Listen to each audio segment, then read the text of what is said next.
Diamonds, Eramallur, Vadathala. തിരുവൈരാണിക്കുളത്ത് ഭഗവാന്റെ വിളക്കെഴുന്നള്ളിപ്പിൽ ആനയ്ക്ക് പകരം തേക്കിൽ തീർത്ത പല്ലക്ക്. ആരാധനാലയങ്ങളിലെ ഉത്സവങ്ങളിൽ ആനകൾ ഇടഞ്ഞ് അക്രമകാരികളാകുമ്പോൾ അതിൽ നിന്ന് വ്യത്യസ്തമാവുകയാണ് തിരുവൈരാണിക്കുളം മഹാദേവ ക്ഷേത്രം.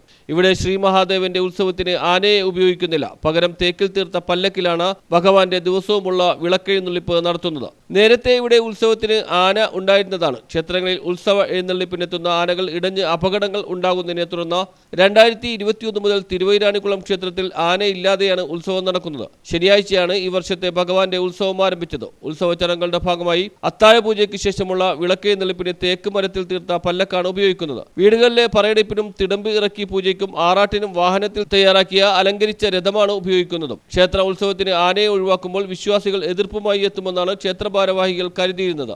എന്നാൽ നാട്ടുകാർ പൂർണ്ണ പിന്തുണയാണ് നൽകിയതെന്ന് ക്ഷേത്ര ഭാരവാഹികൾ പറയുന്നു. തിരുവൈരാണിക്കുളം മഹാദേവ ക്ഷേത്രത്തിൽ ഭഗവാന്റെ തിരുവുത്സവത്തോടനുബന്ധിച്ച് ആനയെ ഒഴിവാക്കുകയുണ്ട്. 2021 കോവിഡിനോടനുബന്ധിച്ചാണ് ഈ ആനയെ ഒഴിവാക്കാൻ ക്ഷേത്ര ട്രസ്റ്റ് തീരുമാനിച്ചത്. മറ്റു പല ക്ഷേത്രങ്ങളിലും ആന ഇടഞ്ഞ്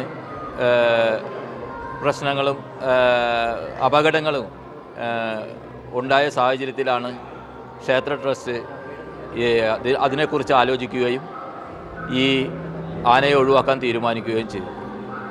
മറ്റു പല ക്ഷേത്രങ്ങളും ഇതൊരു മാതൃകയായി സ്വീകരിച്ച് ആനയെ ഒഴിവാക്കി ഇപ്പോൾ രഥത്തിലാണ് ദേവനെ എഴുന്നള്ളിക്കുന്നത്.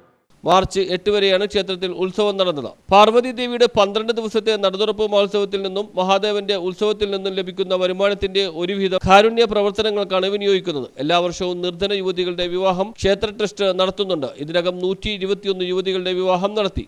ഒരു വിവാഹത്തിന് 4 ലക്ഷം രൂപയാണ് ക്ഷേത്ര ട്രസ്റ്റ് ചിലവഴിക്കുന്നത്. കൂടാതെ നിർധനർക്ക് വീടുകൾ നിർമ്മിച്ചു നൽകുകയും ക്ഷേത്രത്തിന്റെ പരിധിയിൽ വരുന്ന കുടുംബങ്ങൾക്ക് കുറഞ്ഞ നിരക്കിൽ എല്ലാ മാസവും ഭക്ഷ്യസാധനങ്ങൾ അടങ്ങിയ കിറ്റ് നൽകുകയും ചെയ്യുന്നുണ്ട്. മഹാദേവ ക്ഷേത്രത്തിലെ മഹാദേവന്റെ ഉത്സവം ഇപ്പോൾ നടന്നുകൊണ്ടിരിക്കുകയാണ്.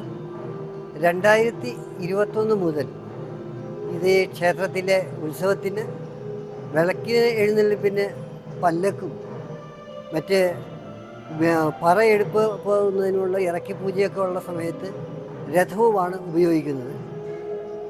നേരത്തെ ആന എഴുന്നള്ളിപ്പ് ഉണ്ടായിരുന്നു. പക്ഷേ ഈ മൃഗങ്ങളോടുള്ള ക്രൂരതയും അതുപോലെ തന്നെ ആനകൾ ഇടഞ്ഞുകൊണ്ടാവുന്ന അപകടങ്ങളും കണക്കിലെടുത്ത് ക്ഷേത്ര ട്രസ്റ്റ് ആനയ്ക്ക് പകരം രഥമാക്കാൻ തീരുമാനിക്കുകയും അതിനെ ഈ നാട്ടിലെ ജനങ്ങൾ സർവാത്മന സ്വാഗതം ചെയ്യുകയാണ് ഉണ്ടായത്. അപ്പോൾ 21 മുതൽ ഇവിടെ നടക്കുന്ന ഉത്സവത്തിന് ആന ഇല്ലാത്ത ഒരു ഉത്സവമാണ്. അത് മറ്റു പല ക്ഷേത്രങ്ങൾക്കും അതൊരു വഴികാട്ടിയായിട്ട് മാറുകയും ചെയ്യും. News bureau, Thiruvairanikkulam.